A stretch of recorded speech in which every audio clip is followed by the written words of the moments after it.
Welcome to This Week in Common Sense, starring Paul Jacob. My name is Timothy Virkala, and I'm here to help Paul cover the big stories of the week that have appeared at thisiscommonsense.org, the website he's been writing and publishing since 1999. This week is the first full week of August 2021, and the big stories are 5, and we'll talk about them here. Paul? So should we start with a plutocrat's expensive friends?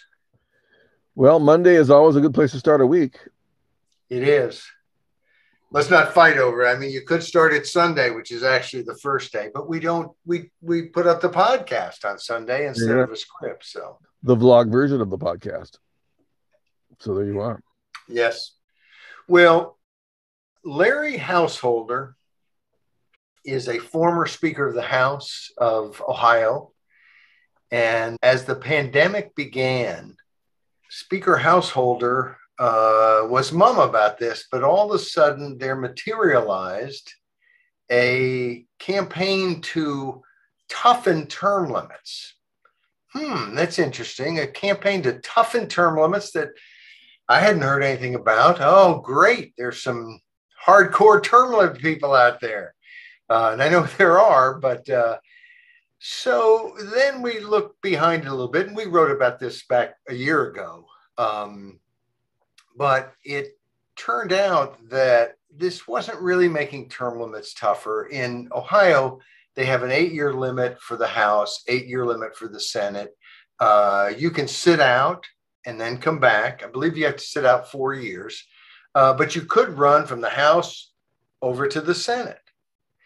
And you'll hear stories about people who do that. Aren't they thwarting term limits? And very few people actually successfully do that. And I say that this way because you never read that in the stories. For some reason, the media never explains that, oh, this is a fairly rare occurrence. I believe years ago when there was a debate in California, 8% of the people in the legislature had served in both chambers.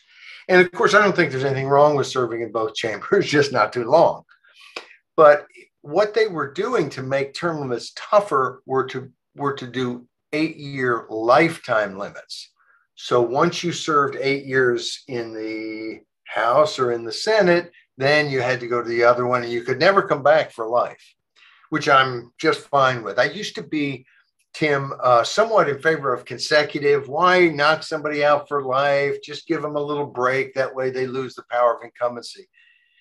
But the completely unreasonable desire to serve in office forever, for as long as possible, for every moment possible, to crawl over broken glass to serve in office.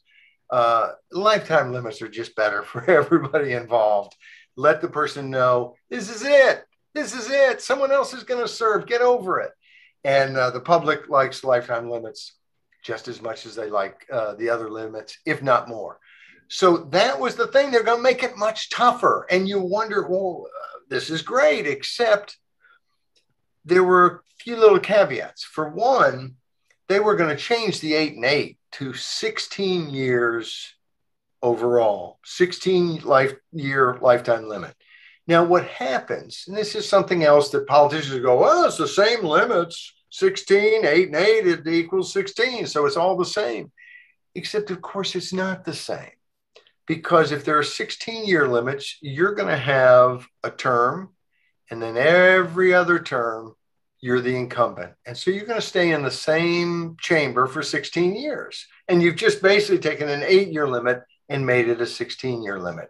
All the politicians know that. All the people who like term limits know that. That's why they love it and we hate it. And I say it again because if you read articles about this in your state, you know, they're not going to talk to any of the term limit people probably. It's just going to be talking to the politicians and they're going to pretend that, oh, it's really the same thing. But Householder was not okay with just maybe giving himself another 8 years in the House. He wanted another 16. So the other little caveat in there was this wipes out all past service. And when we wrote about it back in 2020, when this first broke, we compared him to Putin. Vladimir Putin, the president or grand poobah or dictator or whatever of Russia, because Putin was doing the same thing. Putin for years has kind of switched back from president to prime minister and so on to avoid term limits. This is, unlike Xi Jinping in China, Putin still tries to pretend that he has something to do with democracy. And so we compared Householder to Putin because they were basically trying to do the same thing. Now, again, Householder was not involved in this effort at all, according to Householder. Well, fast forward a year or so, a little more, and we find out, because we also covered this, but months later, Householder was arrested at his home in a dawn raid on a racketeering charge.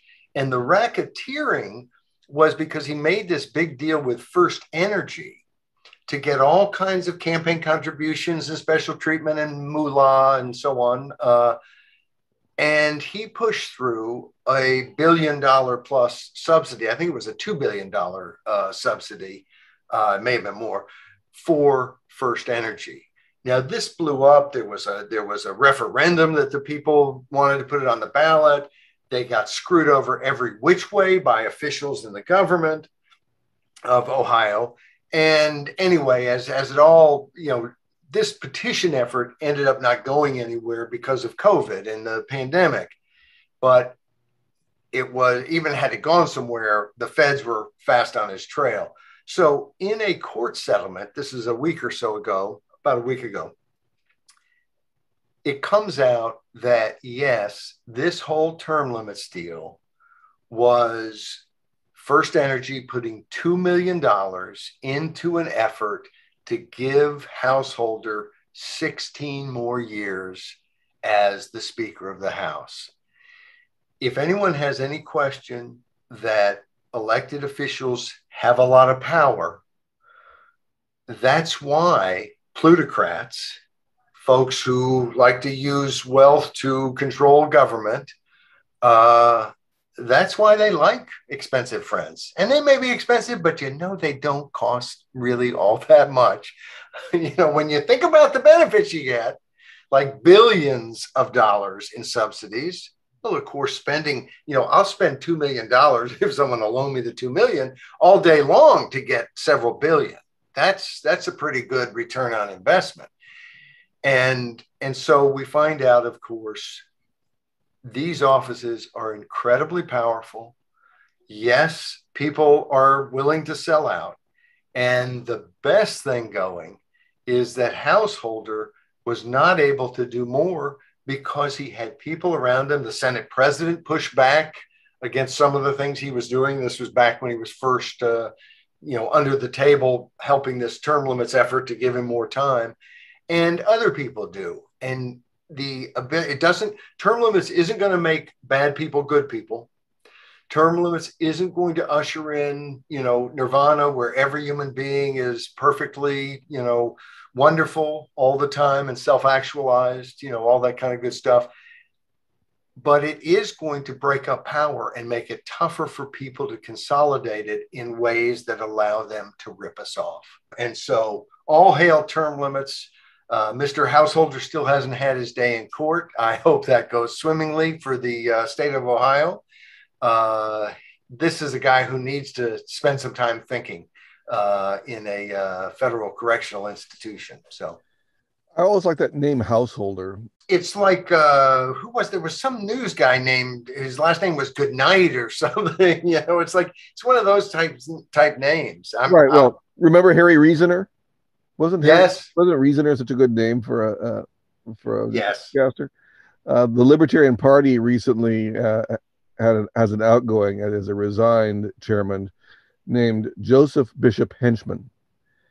And if Henchman isn't the best name for somebody in politics, I don't know what that is. Joe Henchman and Bill Hack and anybody named Bill Hack, I apologize in advance for after the fact. Well, on Tuesday, we talked about the media and really played off of James Bovard, who's a wonderful writer and libertarian, strong libertarian bent. And he had a piece, Will More Media Bias Save Democracy? And this is, of course, available for you at thisiscommonsense.org.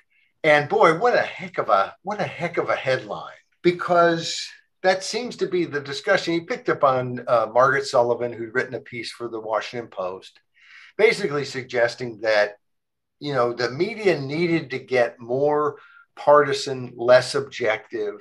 And and James Bovard kind of questioned that. But I went through just some of the different things. And let's face it, media bias has been there forever.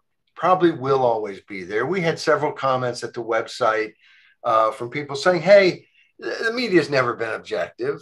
And let's not pretend that objectivity is everything, because it's somewhat phony. I sort of agree in the sense that we are better off knowing the bias of the media. I get the Epoch Times, and it's a newspaper by Falun Gong. I got a pretty good indication that they're not going to be soft on China. And I wanted to find out more about China, and I just as soon get it from somebody who's not soft on China. I mean, I get the Washington Post, so I have that. And actually, the Washington Post has gotten much tougher on China. But I like knowing the bent. And, you read the Washington Post and the New York Times, their bent. And I think there are a lot of people who don't figure that in, but, we've got to figure that in. So I don't object to a TV station, a cable news, a newspaper, magazine, what have you, that says, hey, here's where we're coming from. That's just fine, because it's honest. But what we have today are people who not only claim to be objective, but claim anybody who kind of disagrees with them needs to be shut down as disinformation, misinformation. And we got a heck of a problem. And we talk about this all the time. We're going to continue to talk about it, because it is the number one threat all over the world. This has always been the number one threat. It's almost like the Second Amendment is so important. I'm so glad that in America, we have, I believe, a firepower advantage over our government. I think that makes them legislate and execute and administrate, in a nicer, a kindler, gentler fashion. And I like that.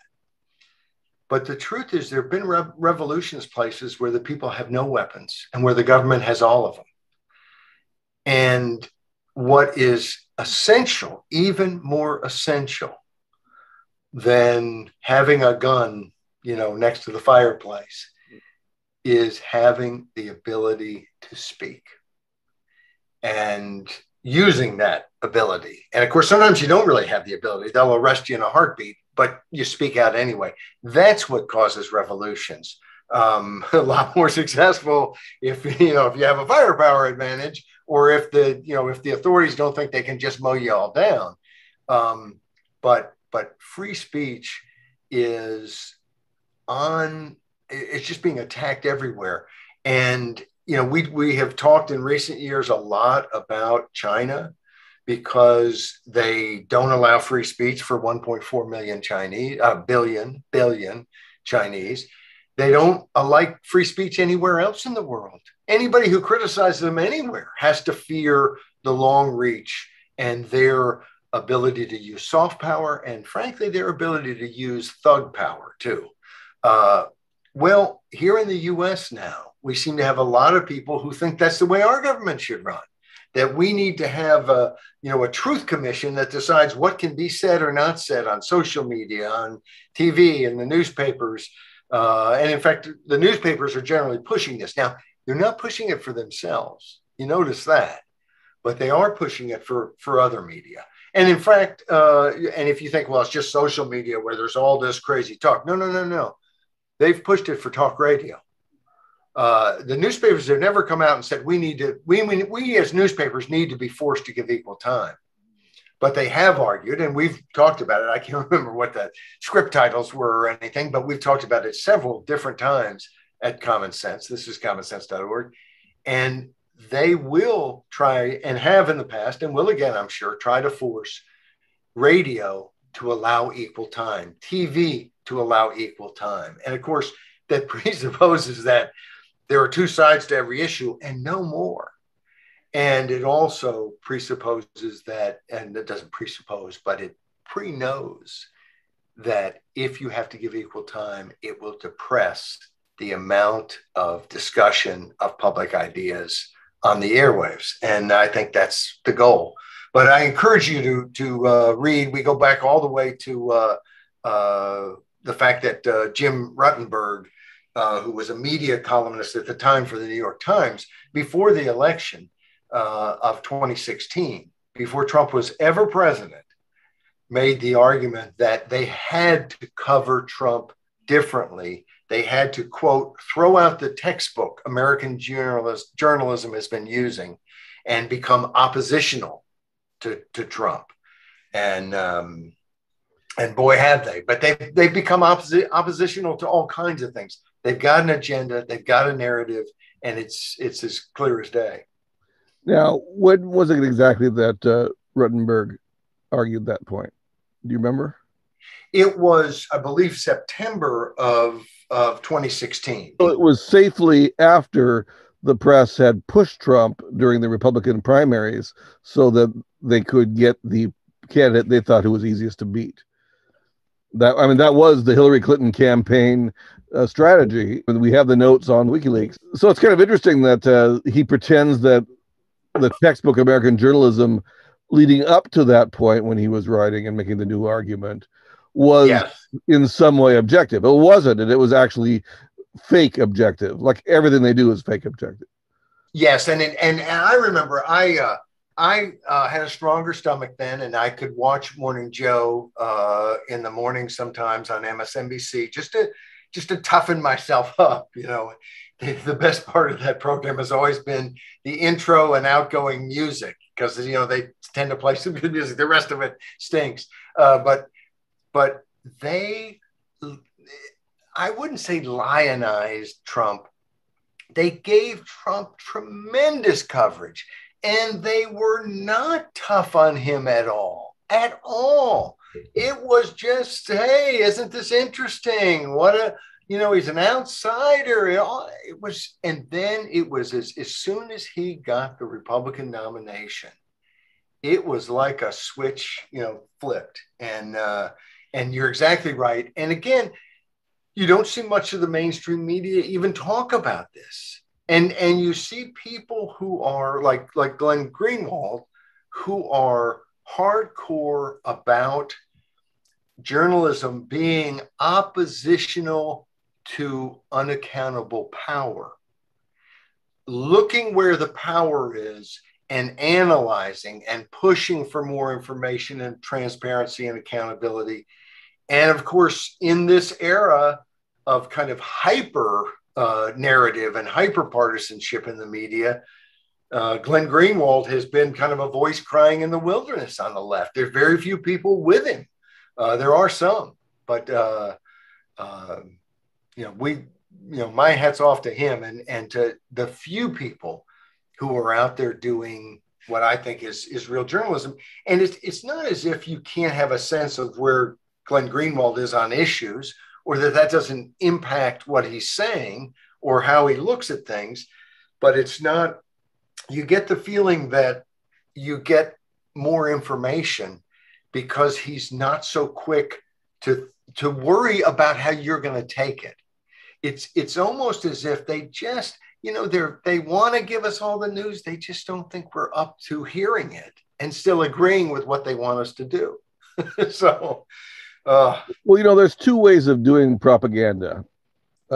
One of them is to assume that the people you're trying to convince aren't smart enough to go for the truth. You have to package things very carefully so that they have just enough to motivate them to do what you want, but you don't want them to go off, down any rabbit holes where you might lead to, questioning this person or that truth or this untruth. I mean, that's too much. And the other one is that you have confidence in your positions, that you think that no matter what the truth is in any particular story, let's say a story about a politician, whether he's corrupt or not, or something, or senile or not, those kind of things, that nevertheless you're confident enough in your ideology or whatever you're trying to push that you're willing to go for the truth at the expense of immediate expediency in convincing people to do what you want.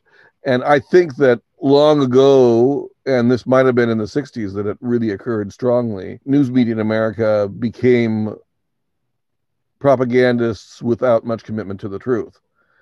I think it was done because of the CIA. I could be wrong, but I think Operation Mockingbird was a success, a huge, complete success. And now we have news media. The news readers are filled with people who've been through the CIA in some way or some other part of the military industrial complex's intelligence outfits, or they're like Mila Brzezinski, the daughter of one of the main players in the deep state. Yes. And Brzezinski is, big new Brzezinski was, of course, Carter's foreign policy advisor. Was that what he was? And he was a national security advisor, right? To Carter. And then she is the co-host and married to Joe Scarborough, who you mentioned a few moments ago. Yes. And the links between the deep state and these news readers are really quite interesting to look at. Well, look at George Stephanopoulos, who literally went from being the main counselor to an advisor to Clinton into a media position as a moderator, as a, it just, there's not much pretense. I mean, if someone argued about it, they'd say, oh, no, there's no connection. But you look at some of those connections and you think, if this were done, if the person who ran Trump's campaign was then the head of Fox, had a show on Fox where he was supposed to be the independent journalist guy, I think we'd hear something about it. And I don't put it by Fox because, of course, they're playing the same game on the other side, and not with hey, we're the conservative network, which might be an honest way to do it, but with the fair and balanced. Yeah. They sort of do counterbalance. They should say fair by counterbalance would be a more honest way of saying what they do. But wasn't Karl Rove somebody working for Fox for a long time? He's a commentator kind of on Fox, someone they bring in. But yes, of course, he was George W. Bush's. Similar positions are held by Clapper and Brennan at MSNBC and CNN. I forget which one does which. I can't stand watching them. I think they're on both a lot, but okay. And that's the other thing, that people who, I have said on this podcast that the media is to the left of the Democratic Party, and oftentimes it is. But, it's these lines and spectrums and, graphs, it's hard to pinpoint what is really going on, because I always remind people, Mr. Trump was popular for about a 48-hour period. I mean, popular across all media. And that was after he bombed Syria. Remember Van Jones on CNN, the former communist, maybe still a communist. That's the fuzzy part. But interesting guy to listen to, way left, big government guy. But remember how he taught, he wanted to give Donald Trump a hug. Donald Trump is our president now. He's everyone's president because he killed some people for us or blew some stuff up.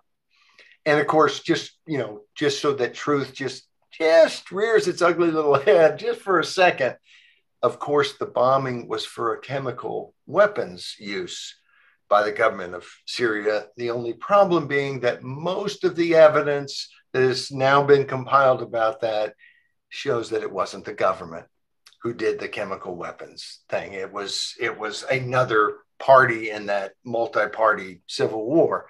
And, no love for the Assad regime, evil, vicious, terrible regime. but there's a lot of evil, vicious, terrible in the Middle East, and we join in that crowd with the U.S. military bombing when we don't have any real evidence and rationale and justification. You know, it used to be, and we've talked many times, Tim, it's a little bit of a tangent, but we've talked many times about just war theory, because there used to be kind of people saying, hey, you know, this is a just war and this is not a just war. And it's like that just got thrown out the window. Who cares whether it's a just war? And you know, people could say, well, no war is just. Well, let me ask you, if a bunch of people with knives and guns are smashing through your window to come beat you and your family to death, is it okay to shoot them? You know what? I'm going to shoot them. I don't even have a gun, so I'm in deep trouble. But I'm going to get a stick. I'm going to do something. I'm going to try to take them out. I'm going to declare war on them because they declared war on me. And you know what? I think that is a 110% justified war.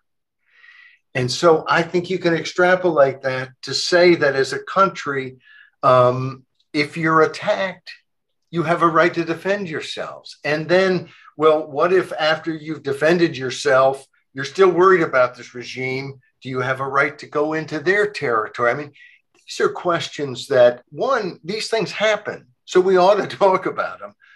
But there is an ability to look at it and say it's just or it's not just. And you know, there is my brother years ago, I remember him saying one time, in war, I'm always for the home team. And you know, that's not always right. Maybe at the end of a war, sometimes the home team is the team that started it all, and everybody's, you know, kind of beating them back to home. But there's some truth there. And the main thing is, we cannot allow our government to make war without any rules, without any justice. That is a recipe for lots of wars, and for them to be stupid wars that not only are wrong in terms of what's happening to somebody else somewhere, but are wrong because they're dragging us and our sons and daughters and so on into harm's way for no good reason. In fact, for creating more problems in the future, so that maybe our grandchildren can then be dragged into it, and then their children can be dragged into it. And when you think about it, if we hadn't gotten out or getting out, and of course, whether we're ever totally out of Afghanistan is another question altogether, but I think the Taliban may soon insist upon it. But if you were against us getting out of Afghanistan, my question for you would have been, you're going to be there forever? Because I think you're going to be there forever if you're waiting for Afghanistan to flower into this wonderful free society that doesn't need any help from us to stay that way. And so when I say children and their children and their children and their children, this is not, there's no hyperbole in that. That's reality. One thing we briefly mentioned a few moments ago, and I guess we're kind of wandering far from but and this was going to be a short podcast. Yeah, but you mentioned the chemical warfare that Assad allegedly directed against his own people, which caused, you know, our deep state mavens and influencers to get Trump to bomb Syria, and then it was determined later that that wasn't true. And many of us were saying before the bombing, before the retaliation, or before the justice that was rained down from above, that it was unlikely. It was highly implausible that Assad would do it. And this is the kind of argument that Glenn Greenwald does really well, and what a number of other people do really well, but our major media does not. And that is looking with a cui bono. When you have who stands to gain from a lie, for instance. Well, who wants to bomb Syria? Well, we know we know the Pentagon wants to almost always, and right. we need to ask why they want to. That's one of the things that I don't even really pretend to know exactly, other than they like a turtle war apparently. But Assad has his place in that regime. He was just reelected.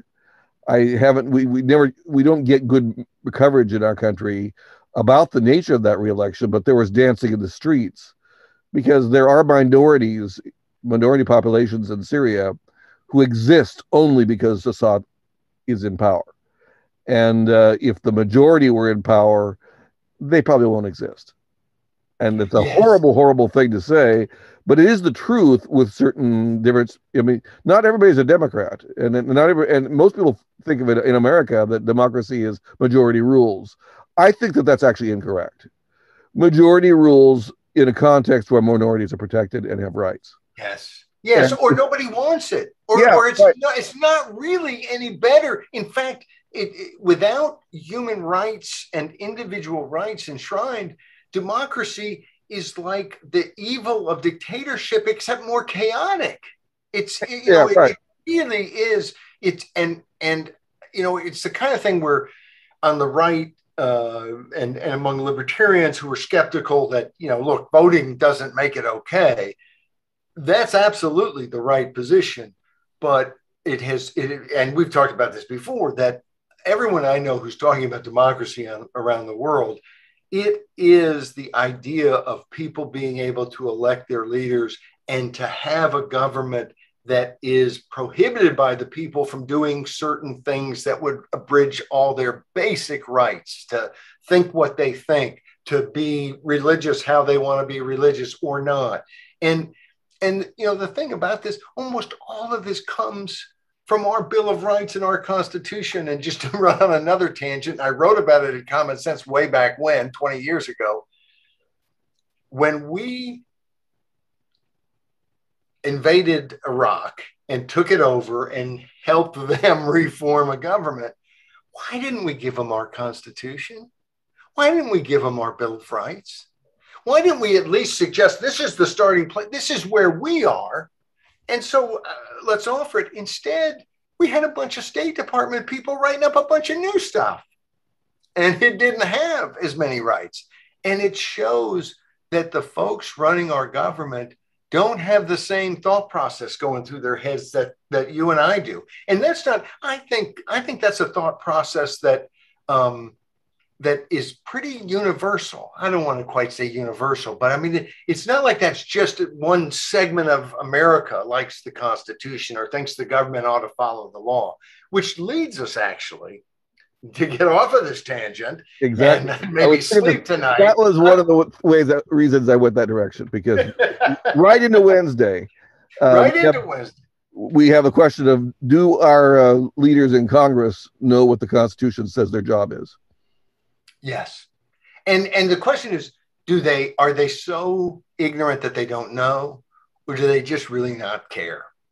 And of course, also in Wednesdays, and this is Maxine and Nancy Sure Need Joe. And this is about extending the moratorium on evictions.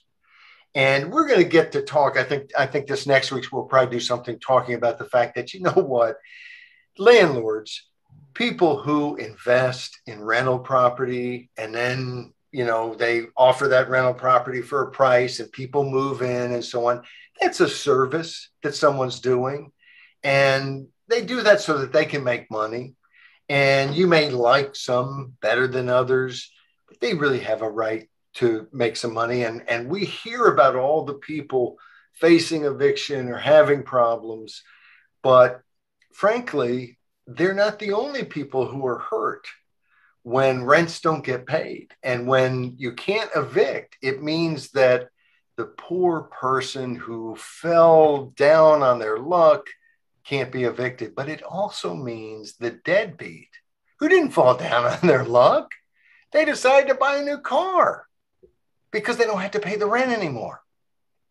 They get a free ride. And the person who's still paying the bill to go fix the washer that broke and that fix the lock that got messed up or whatever, that landlord's paying the bills. And it's a two-way street. And anyway, but I digress.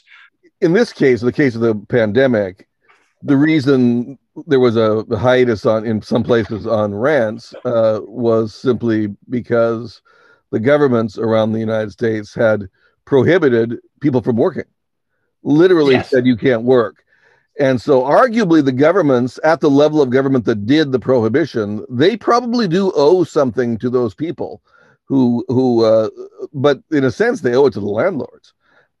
Is that if the people they prohibited from working can't pay their rent, then the rents probably should be paid by the state, but not the federal government, which is why the whole thing in here with Maxine Waters and Speaker Pelosi and Joe Right. Biden, it all seems kind of pointless to me because it's the wrong level of government where this stuff is being talked about.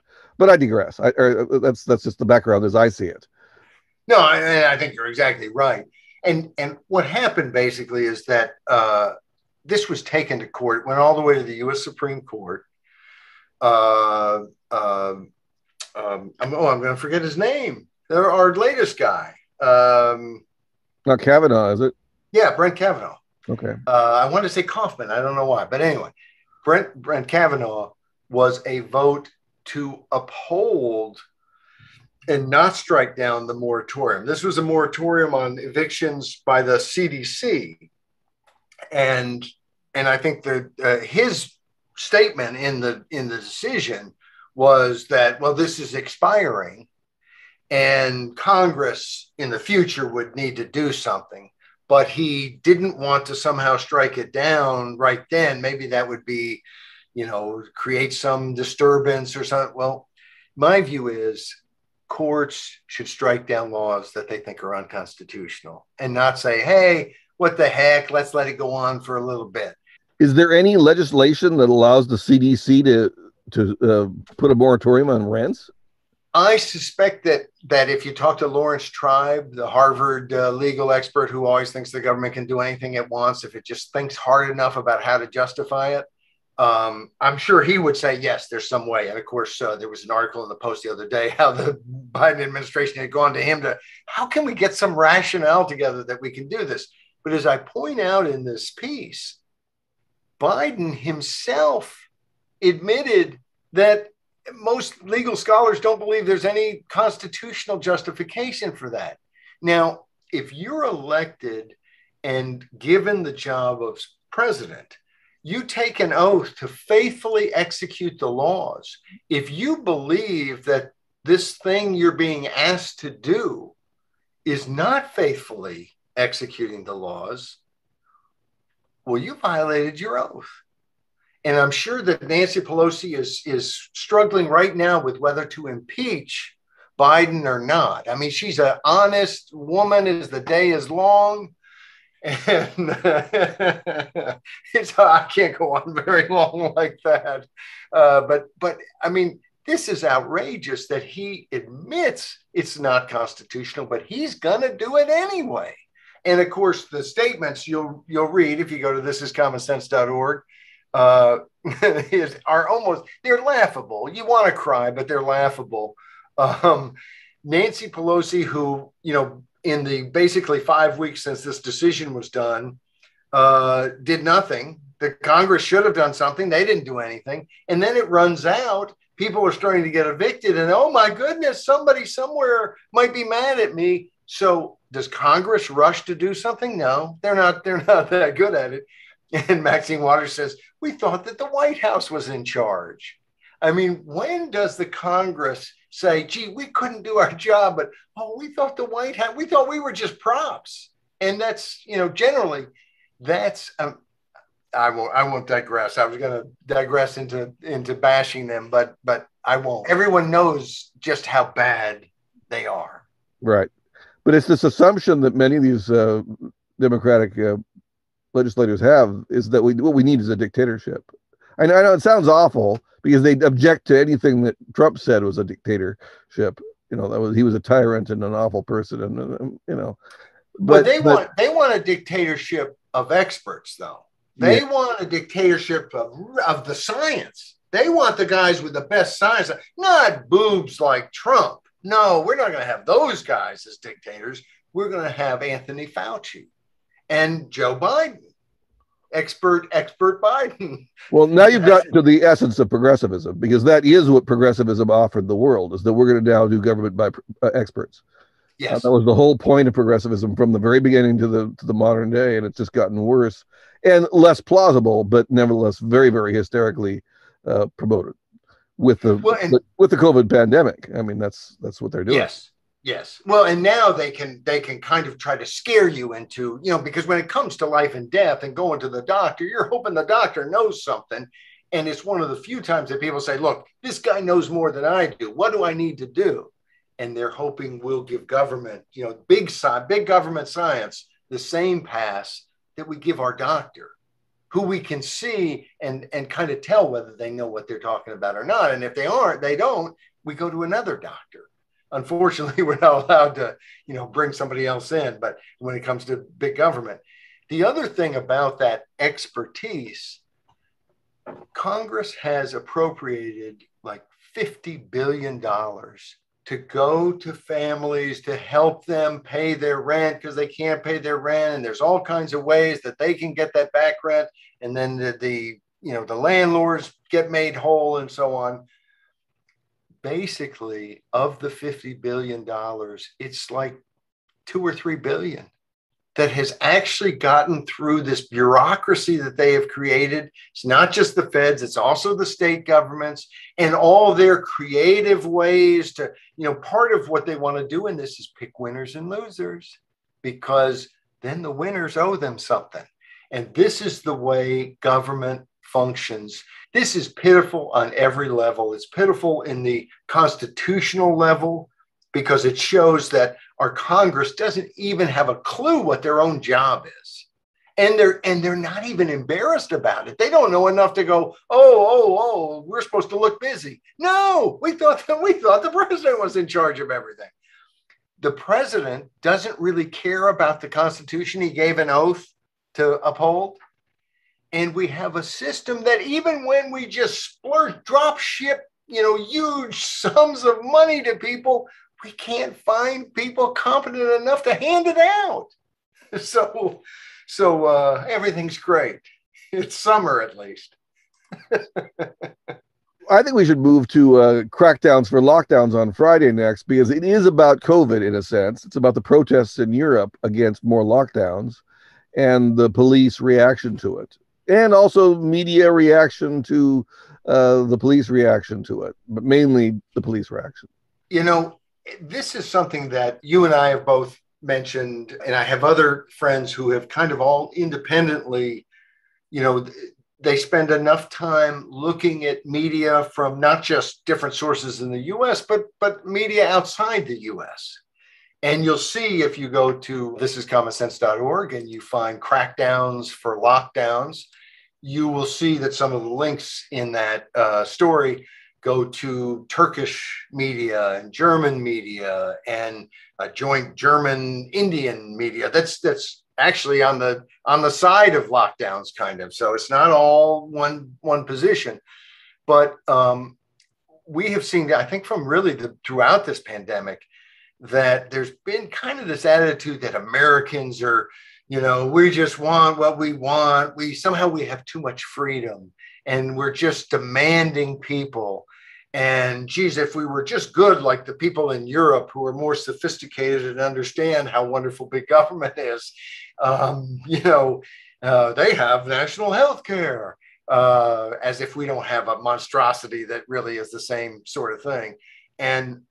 But it's interesting that the second you start to look at the protests that have gone on and on and on in France, not just against the lockdown, also against some of the climate change things they put into effect, raising the price of gasoline, which people who actually have to drive to work, unlike a large percentage of people in France, they don't like that too much. And so the Yellow Vest movement has been going on and on, almost zero coverage of the Yellow Vest. And I think about it because I talked to this French reporter about initiative and referendum.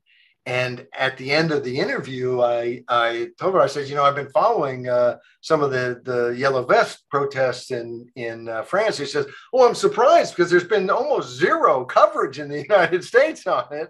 And I was thinking, boy, that sure is correct.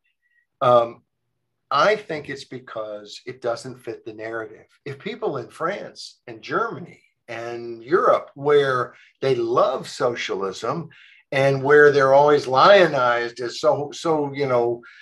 sophisticated compared to us, kind of knuckle dragging Americans, that doesn't work. And the truth is, when people are telling you what you have to wear on your face, when they're telling you that your business that you have worked to create has to just sit there and dissolve into nothingness and bankruptcy, that you can't go out, that you can't, be with other people, these are very serious limitations on people's personal freedom. And they're being done as if you're somehow a cad if you don't like the government, not just telling you how much you have to pay, but where you can go, where you can't go, and of course, ultimately, where they're getting that you better let us stick something in your vein. And, I am not opposed to the vaccine, and we have talked about it some, and we disagree and agree some, but anyone who cares about freedom and who ultimately cares about good public health policy and good public health outcomes, regardless of the policy the government has, but good outcomes, does not want medicine mandated, does not want people to be forced to take a vaccine against their will. That doesn't lead to good outcomes. Once medicine is a command from the government and not a free interaction, whatever happened to decisions between you and your doctor? This is a very dangerous place to go. And of course, we're going there because of a virus that, look, it's killed a lot of people. But that's what viruses do. This isn't the first virus ever. And we cannot, and of course, its lethality is not, this isn't Ebola. This is a virus that it seems to me, and the other thing that kills me, I guess, is no quarter given to anybody who disagrees. But then after, like on the lab leak thing or on other stuff, on masks, they had a different position at the beginning and than they do now. Well, wait a second. You can't allow there to be any discussion, but you change your mind? Are the rest of us just supposed to sit it quietly and then you guys make all the decisions? Well, their answer is yes. That's not kind of the America that I know and love. And for Thursday, we had something a little bit different because it wasn't about America so much, but about Norway and Taiwan. Yes. And we did a special podcast, which is, of course, available at SoundCloud, and it's on YouTube, same place our regular podcasts are. And it was an interview. We, a couple months ago, did the piece Not Being Norway, where we took Norway to task for not acting much like a good country. Norway got in trouble with Big Daddy China. Norway sells a lot of salmon to China. And in 2010, Norway gave the Nobel Peace Prize to Liu Xiaobo. And I'm sure I butchered that name, but I tried. And of course, he was in prison in China. And he was in prison, didn't do anything violent, totally peaceful, believes in democracy, wrote some principles, some arguments for why China should move to a full-fledged democracy where people had rights and the ability to hold their government accountable. And of course, that lands you in prison. And so when Norway, this was the Nobel Prize Committee, the Peace Prize Committee, which is independent, but it is chosen. The people on it, I think, are chosen by, at least some of them or all of them are chosen by the government of Norway.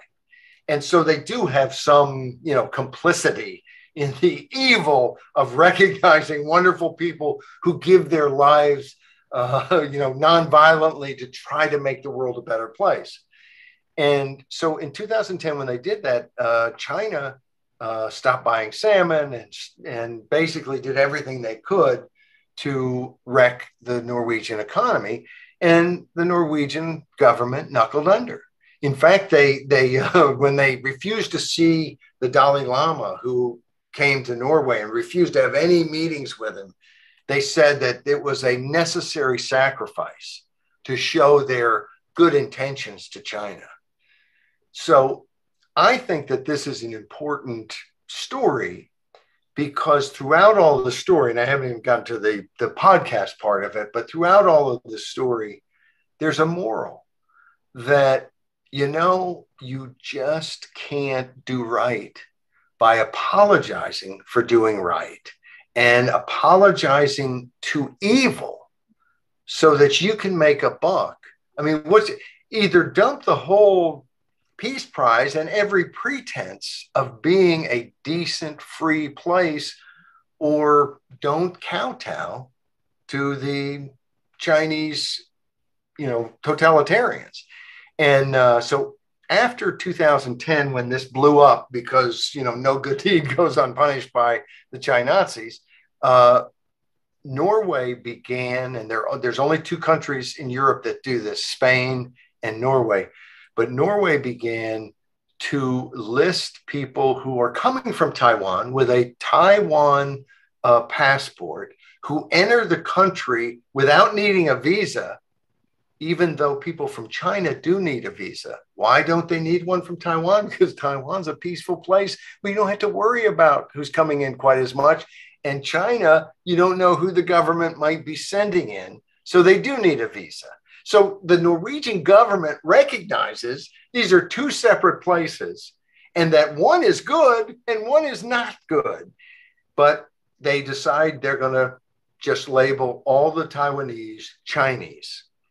Now, in the grand scheme of things, you've got Uyghurs in concentration camps. You've got, the just vicious genocide against Falun Gong, and you've got Chinese selling organs from political prisoners that they kill to get the organs. I mean, you got all kinds of crimes, the one-child policy for decades that the Chinazis have committed, somehow browbeating Norway into listing Taiwanese people on their residence permits as Chinese. Just doesn't seem like, as big a deal. But it is sort of a big deal. We talked to Joseph. He doesn't use his last name in the podcast. His face was covered. He wants to protect himself and his family as much as possible. And look, the Chinese totalitarians have been known to reach out overseas and hurt people who say things that they don't like being said. So he has every reason to fear, but he also has reason to fear because being labeled as Chinese, if he were to get into some problem with the government in Norway, it's possible that he would be repatriated to China and not to Taiwan. Now, are we just worrying about some hypothetical? Well, I guess technically, yes.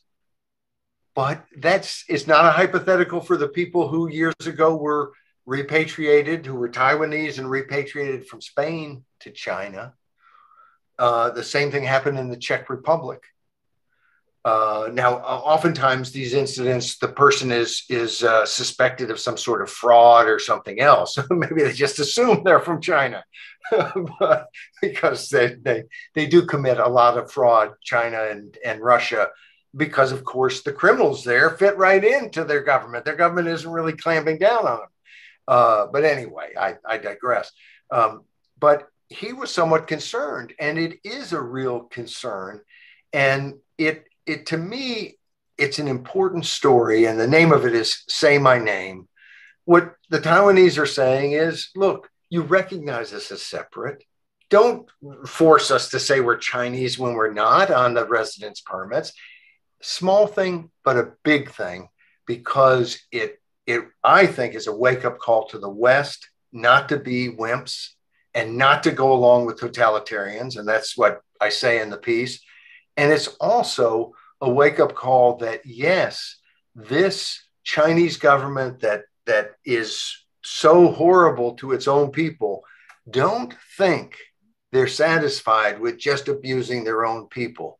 They would like to abuse other people too. And we're on the list. I'm not sure where, but this is a worldwide problem. And Taiwan's really high on the list. We can say that. Yes.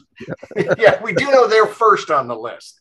And the other thing that I think is one of the reasons I talk a lot about Taiwan, and it is because they're first on the list, but it's also because if you look at the last 40 years in modern history, Taiwan has gone from a basically totalitarian, certainly an authoritarian regime, a place where if you said anything the government didn't like, you might be disappeared, you might be arrested, not good things were going to happen, and no free elections.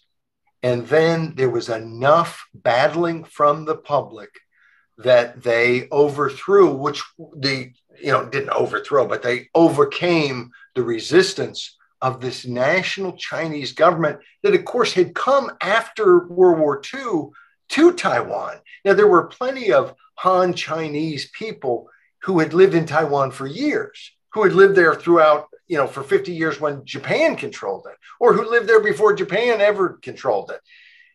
But they weren't necessarily the same as the nationalists who came over with Chiang Kai-shek.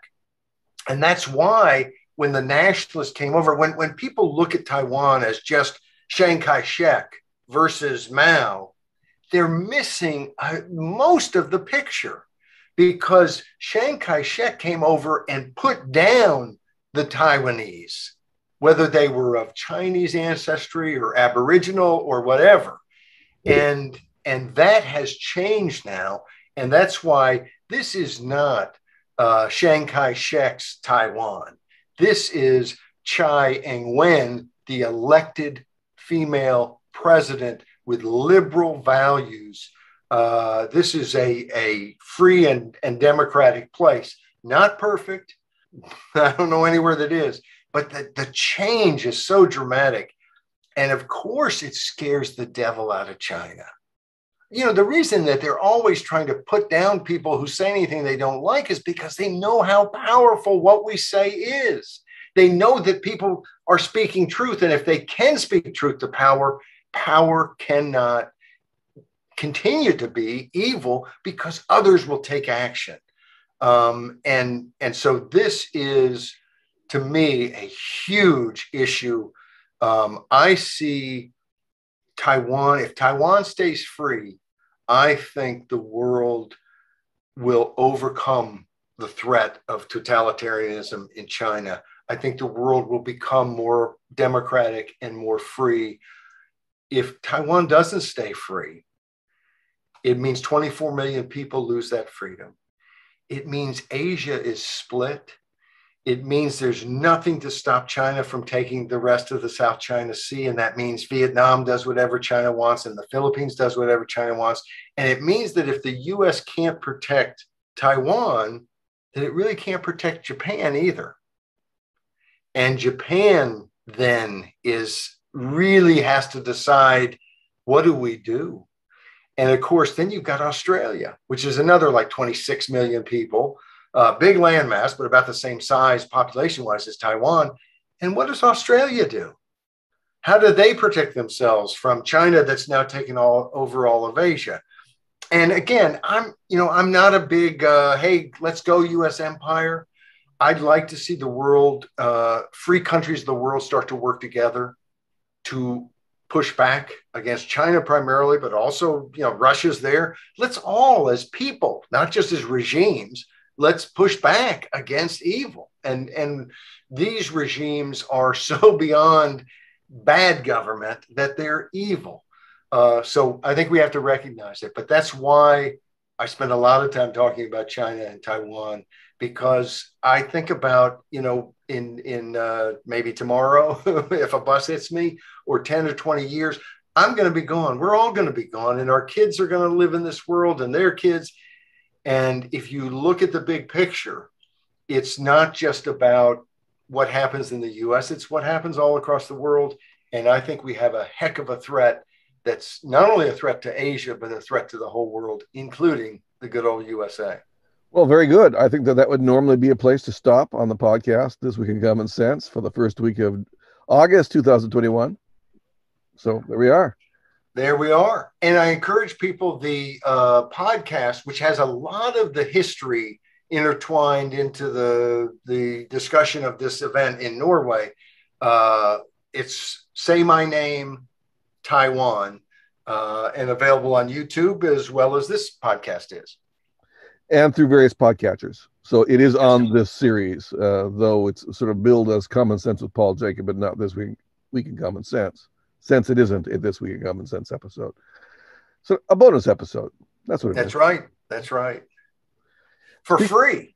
Yeah, there you are. And speaking of bonuses, did you pay attention very much to the thoughts of the day that I put up this week? I didn't this week. I did see one of them, but I'm trying to think if that's last week's or this week's. But mention which one or two you were thinking of. Well, there's several that I find amusing, and one especially amusing. I don't know. Almost nobody knows who Ernest Brahma was, but he was a writer, a British writer, and his line here is: "When struck by a thunderbolt, it is unnecessary to consult the book of dates as to the precise meaning of the omen." It's just a droll saying from one of his funny books. He wrote about China, a mythical China where there might have been dragons. I like the Alexa de Tocqueville quote this week, especially, because there he says, "While democracy seeks equality and liberty, socialism seeks equality in restraint and servitude." And I think that people should see that equality in liberty is different from the other kinds of equality people can obtain. And we don't want those other kinds of equality, if you ask me. Yes.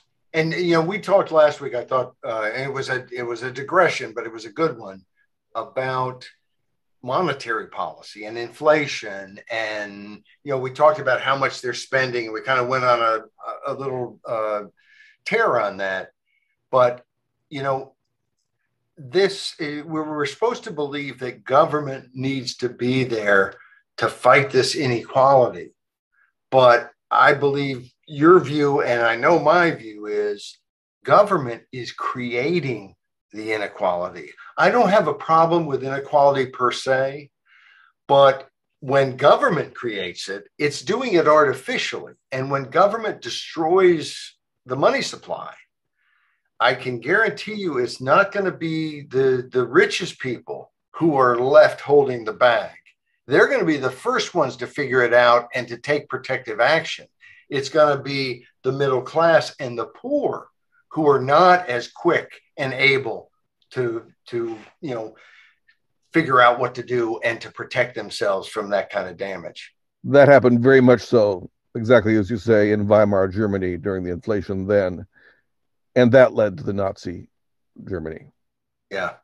Because the Nazis did control the money supply and they did make it work for the state, but that led also to all the other things Nazis do. And I think maybe we should try to avoid Nazis. I'm with you. Nazis and Chinazis. We'll see each other next weekend.